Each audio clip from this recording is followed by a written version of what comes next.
cik Tuan Syekh Abdul Qadir lamun kula sadetik henteu inget ka Allah anggap kula lain muslim. Syekh Abu Hasan Asyadzili lamun kula sadetik teu inget ka Allah anggap kula ieu kafir. Leuwih dahsyat ngomong. Ku sebab naon? Ku sebab geus eueuh jasa hahalang. Selalu jeung Allah ka mamana atas perintah Allah, atas gerak Allah. Cek Abu Hasan Asyadzili hese neangan hahalang di hate kula. Di teangan ka mana bae jeung di mana bae hese aya hahalang. Sehingga kanyahoan naon nu aya di luhur langit, naon nu aya di handapeun bumi nganyana embung.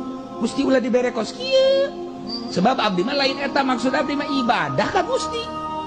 Mantap ketika aya muridna anu capeun jasa ibadah asal udang peuting kesangan, asal udang peuting kesangan. Bebeja ka Abu Hasan, mama abdi mah ieu capek bae ibadah. Ai kitu sih hayang ulah capek. Hayang tenang, aya hayang tenang mah nafsu sia. Ibadah mah deuk tenang, deuk geunaheun, deuk capek, ibadah mah ka Allah. Nu mere capek Allah, nu mere geunaheun Allah, nu mere tenang Allah, ulah dipake ka hayang teh mah kumaha nu merena. Takarak terbuka jaheuh. Apan urang mah zikir ge hayang tenang lantaran ala bizikrillah tatmainnul qulub. Padahal mah zikir ke dibere ulah boga maksud hayang tenang.